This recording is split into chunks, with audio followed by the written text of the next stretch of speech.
This one is my personal favorite of the whole book. It's called Relative. Time is relative.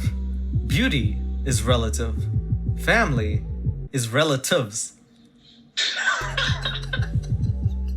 What? Did she just find out she had some relatives? You used to be the one I could spend my time with. Now you're just another summer. You used to be the one I could spend my life with. Now you're just another. Hello, all my babies, so big and so small. I wish for the day I could cradle you all. And if you don't like me and want to see me fall, you devilish bitch, you could suck on my balls.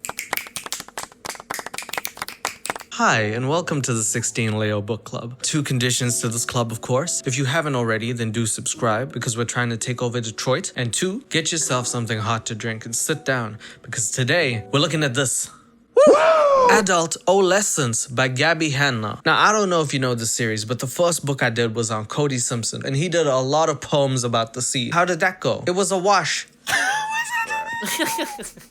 Okay, who is Gabbie Hanna, you ask? I don't really know Gabbie Hanna. The only reason I even know her name is because of that genius video where they asked her to sing. What if I'm the monster? Then she did that thing, and the FBI started calling people in our area asking what that sound was, and I was like, it's Gabbie Hanna. Not only is she a fantastic singer, she's also a friggin' good poet. Now, this book actually came out 8 months ago. She has another book called Dandelion, and guess who ordered it? He's still thinking. As soon as I get the next one, we gather here like Avengers. This is her debut. What a stupid joke. And she also illustrated all of them. I do want to say sincerely, I really do like the doodles a lot. All right, let's get into the book. This is the first poem, Unexpected. Ladies and gentlemen, come have a look. Here at last, another YouTuber book. Just what we needed, someone to produce the tangible ego of a 20-something douche. Rock hard understanding. I mean, if you know, I guess you're just a monster. I would never sing like that again. I'm so sorry. I'm so sorry. Iron. When I was young, my mom used to check if the iron was hot by touching it. And I don't know, it just feels like there's a metaphor in there somewhere. Yes, Gabbie, maybe you should find it and write about it. Since this is a poetry book, I like my men like I like my pizza. I'm not very picky. At least make a dad joke. Could you say, I like my men like I like my pizza? Cheesy? Come on, Gabbie. This one's called Pout. Life sucks. Be grateful you woke up this morning. That's the worst part. Well, the dad jokes went away pretty fast, didn't they? This book has a very weird tone, I will say. Here's the thing. I actually read a couple poems that I thought were pretty damn good. Why is it that I cry when I'm angry and fight when I'm sad? I laugh when I'm uneasy and giggle when I'm glad. I'm silent when I'm scared, but speak when I'm unsure. I'm emotionally impaired and viscerally immature. It's a true emotion being masked by a fake one. It's a good concept. And if she just had more of that, I would have been like, this is a pretty good book. But then you get poems like this.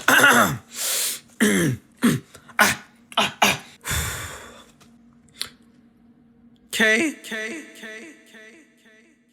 Every time you write one good poem, you write 10 bad ones, and it just doesn't equal out. You wrote K at the bottom, then you wrote red, 922. The only thing that isn't red is this book, Gabbie. Here, Gabbie, I'm your editor. Take this shit out. It's crazy, Gabbie. This book feels like a bunch of late-night text that someone should have deleted before they pressed send. A 250-page book, one of the pages is this. It's a ghost. Take that out. She has one poem called Fuller. Some of these poems were written because inspiration struck. Others were written because I had a deadline and needed 2 full pages. Can you guess which are which? And you sold this book for 20 bucks? Am I defiling this book? Yeah.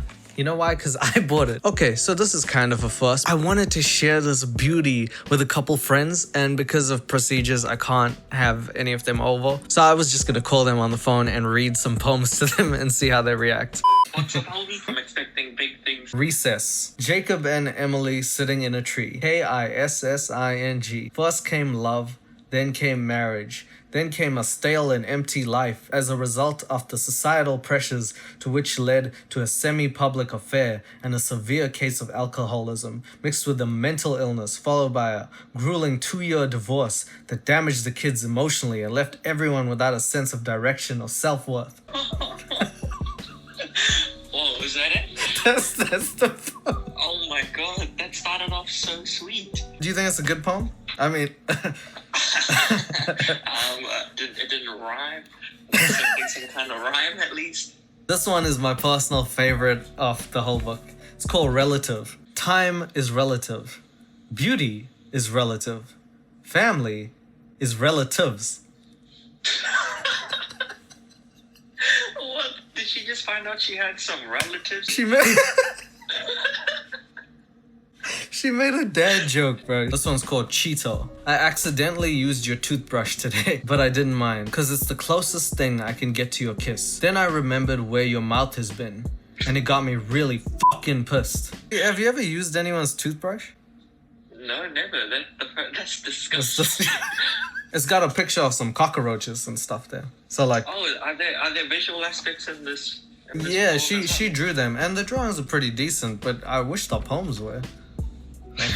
I'm so sorry. well? Surely that's what she intended us to, go in between the lines. I feel like good writing doesn't need an explanation as well. I feel like the reader is supposed to do their own work. If you have to explain to them why it's good, it's probably not that good. Yeah, then I your think- job as a poet, Yeah. like, you didn't do your job. I don't mean to be mean, but like some of these poems is crazy, man. I'd like some ranch, please. Okay, but just so you know, that's gonna be an extra 50 cents. Okay, but just so you know, fuck. That's the poem, bro. It's a whole lot of bullshit. Here's the last poem on the last page. Did you read this book cover to cover? Or did you skip around a bit? Did you share it with a friend or lover? Are you a friend or my lover? But You better not have. Oh shit, sorry. My bad.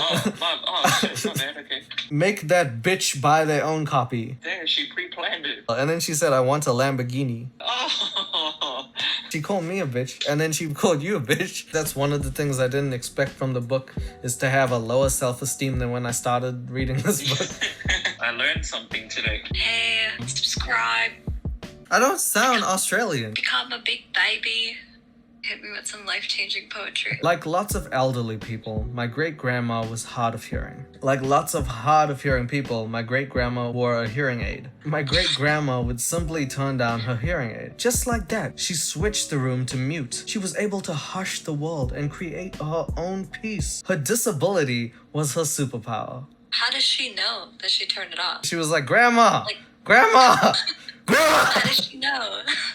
I never heard someone say her disability was her superpower. So she wishes she was deaf, right? That's kind of what she's saying. She's going out on the street and she's like, oh, you can't hear? I am so jealous of you. I thought it was gonna be a sweet poem about like her grandma giving her advice. It's about her grandma being deaf and how she's jealous of her grandma for being deaf. Like, Kay, That's it? yeah. I donated blood today. Feels good to finally be someone's type. Everyone tells me I deserve better. I know I deserve better, but I don't want better. I want you. Imagine like a scene in like The Notebook, and then you hear someone be like, I don't want better. I want you. Like that's insulting as hell. She could have very easily just said that, like, for her, this person is the best. Yeah, she brought him down. She didn't say like, in my eyes, I see you as the best. She was like, in everybody's eyes, you suck. But even though you suck, my standards are so fucking low, I'm still gonna date you. This one's called Chivalry. I'm not some no-brain bimbo. I'm not some helpless girl. I don't need you to open my door, but the gesture would be nice. I don't need you to buy my meal. The other would suffice. I don't need to be taken care of, but it'd be cool to know you care. I'm a holographic Charizard, highly desired and rare. Yo! I even dropped Pokemon references, cause I'm fucking dope as shit. I'm good with just me. I don't even need you, not even a tiny bit. What do you think of that one? I think it's shit. It's a little bit passive aggressive. Her saying all the stuff she doesn't need and then is like, but maybe. She said, I don't need you to buy my meal. The offer would suffice. If you told me 100% that you would pay for the meal, I'd offer it every day. I'd feel like, hey, look at the steak. Do you want that? And she'd have to say no because the offer would suffice. If a guy doesn't answer your text for 3 years, does that mean he's not interested? I keep going. You can't open a conversation with that and expect people to just be like, okay, go on. 98% of your body is made up of H2O. 98%. Stay hydrated or else you'll die of thirst. But did you know you can also die of drinking too much water? It's called water intoxication. Google it, bitch. This thing that you literally need to keep you alive will literally kill you. 98% of you will turn on you in a second. Water is the reason I have trust issues. This is my favorite one. What? Is there something wrong with this? 98. Yeah. It's just a puddle on the ground for a roll. She said Google it, bitch, and a bitch like me did that. Closer to 70 than it is to 98. Water isn't the reason she has trust issues. It's whoever told her that this is 98% and she believed them. I like that she's also cautioning you from becoming like 99% water. She's like, whoa, that's like way too much. Yeah, she probably heard two people. One guy's like 99% is water. She's like, you idiot. Darren, use your common sense. 99%, isn't that a lot? It's 98%. Ever noticed that the word synonym doesn't have a synonym? Shots fired, baby. It does have a synonym. Oh, what is it? Equivalent. Link in bio.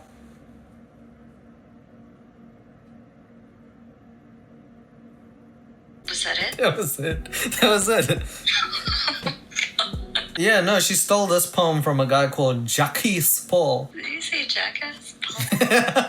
I said Jackie Paul, but Jackass Paul is even better. I thought you were saying like a fancy jackass, like you were trying to get people to not notice. So you're like, Jacques Paul. Jackass Paul. Yeah, he's a bitch Paul. People are really weird about handing the homeless people money. I'd rather buy them a meal, they say. They'll just spend it on booze, they say. So what if they do? It's not just about alcohol they're drinking. It's an elixir. It's not the liquor that they're buying. It's the numbness. Food will make them full, but maybe they'd rather empty their minds, if only for a few hours. You like a drink after a hard day at the office. I think this guy deserves one after his hard night on the street. I don't get it. Like she wants you to fuel someone's addiction rather than give them. Yes, you're getting it. Finally, you're getting it. I get if it was like not judging them. Gabbie Hanna seemed like the type of person to like slap the food out of a homeless person's hand and be like, you don't need that. You need money. Yeah. I don't want to believe that she's like this stupid. I really want to give her credit. Is maybe a way of trying to say like don't judge them. Of course. Anybody who thinks like, you know, homeless people are somehow below them, it's stupid. It seems like she would go to an AA meeting and be like, oh, you guys are sober? Well, you've worked really hard for this. Why don't I buy you drinks? Like, Bro, they're like this close to studying her in an insane asylum. Like, it's this is not you didn't okay. have to be that savage. What the hell is that? The whole thing is just trying too hard. Can like maybe see that her heart was in the right place. I'll read you the Just last trying poem. so hard. It's called Fin, as in finish, not a fin. I didn't think that. Did you read this book cover to cover? Wait. Sorry. I just thought it was No? like a fish bin. No. So would you say you're a fan of Gabbie Hanna poetry? I personally wouldn't. I'm a damn fan, and I'm gonna order Dandelion. It comes out on 23rd October. Please support your Lord Gani Hanna at your local Barnes and Noble store.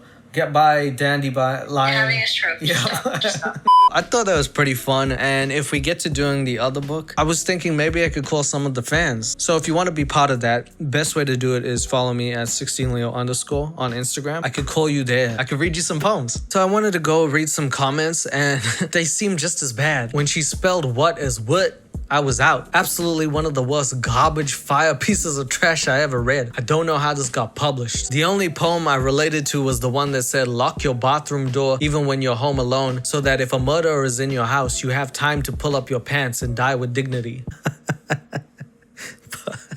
You never want people to fail. I'd like people to realize their dreams. It's just that I think a little more practice, maybe?